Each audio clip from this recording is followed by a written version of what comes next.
Seja bem-vindo ao nosso canal Nação Boleira. No vídeo de hoje, vamos repercutir a entrevista do Gabigol ao grande repórter André Hernan. André Hernan revela como foi os bastidores da entrevista e faz suas considerações sobre tudo que foi armado para aliviar a barra do Gabigol. Veja o vídeo até o final e deixe a sua opinião. Mas não se esqueça de deixar o seu like e seguir o nosso canal Nação Boleira. Eu pedi, a entrevista para a assessoria, enfim, para quem gere a carreira do Gabigol, falando, hoje eu estou... meu momento de trabalho ele é completamente diferente, a gente tem aqui esse canhão que é o All Sport, eu tenho meu canal no YouTube, enfim, outras plataformas, e a oferta foi essa, A gente vai fazer uma entrevista para ele explicar a situação, e essa entrevista vai na íntegra. Então, assim, e oferecendo diferentes plataformas para a repercussão dessa entrevista. Quando chega no sábado à noite, toca meu telefone e me perguntaram se eu estaria livre ou se eu estaria disposto a fazer a entrevista. Eu prontamente, sim. Houve uma mudança de programação, porque num primeiro momento eu ia fazer essa entrevista gravada por vídeo. E aí depois me ligaram e falaram, olha, você pode ir ao Rio de Janeiro? Eu falei, obviamente sim, claro, com toda a estrutura aqui que a gente tem, a gente foi para o Rio de Janeiro e fez a entrevista. A entrevista estava marcada às 14h, o Gabigol tinha voltado do treino e a gente sentou lá, fez um cenário na casa dele, ele nos recebeu muito bem, por sinal, na casa dele, e a gente gravou a entrevista meia hora depois, 40 minutos depois, com agilidade. O Gabigol estava...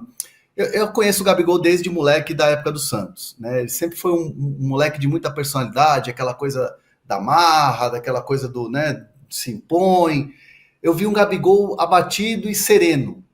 Era um Gabigol mais na dele, mais tranquilo. Quando a gente se encontrou, ele recebeu a gente, cumprimentou aquela coisa toda, foi vestir lá o agasalho do Flamengo para poder fazer a entrevista. E aí, tem aquele papo antes, Pô, então, Gabigol, aqui, vou te perguntar, cara, aqui. Ele falou, André, pode ficar à vontade, me pergunta o que você quiser. Estou te recebendo aqui para você me entrevistar e você pergunta o que você quiser. Então, assim, aí ele olha para o pessoal dele lá e fala assim, estou pronto, vamos fazer, vamos ligar.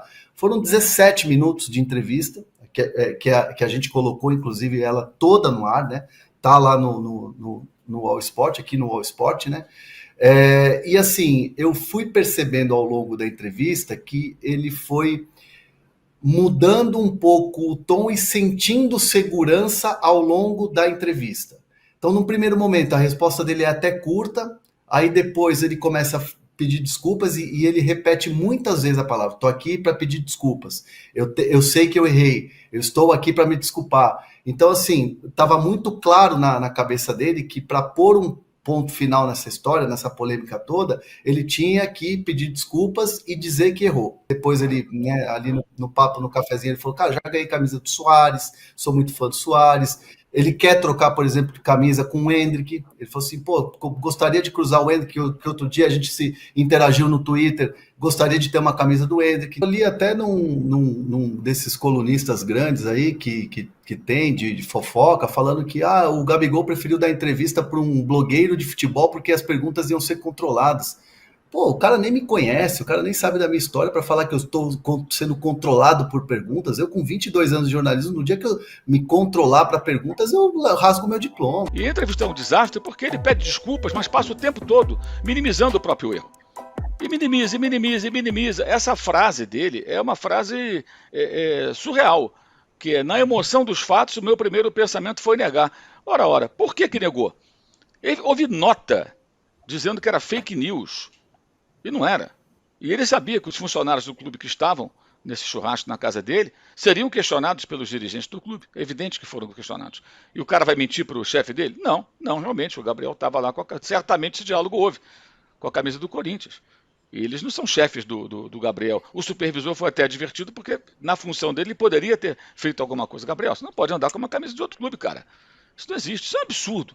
E a comparação que algumas pessoas fazem de um jornalista, um torcedor vestir a camisa com um jogador é uma coisa totalmente descabida, não tem o menor cabimento. Porque o cara é um jogador de futebol do clube, ele é o ídolo do clube. Como diz o amigo André Rocha, ser ídolo não significa ter privilégio, significa ter responsabilidades, comprometimento. E um dos pontos é entender como se sente o torcedor. Eu queria saber que periferia é essa que o Gabigol cita, que os caras andam com camisa de outro clube. Qual corintiano que veste uma camisa do Flamengo para andar por aí?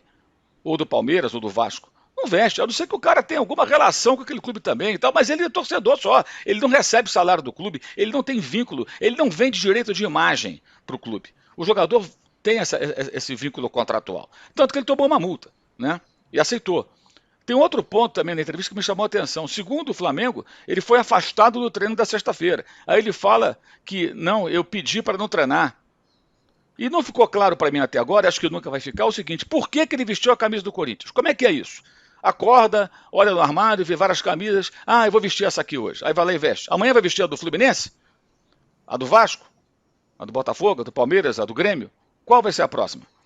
Não tem cabimento. Claro, não vai ter próxima agora, depois disso. Perdeu a camisa 10, foi multado. A pergunta da enquete: acho absolutamente impossível que hoje ele seja perdoado pela maioria da torcida.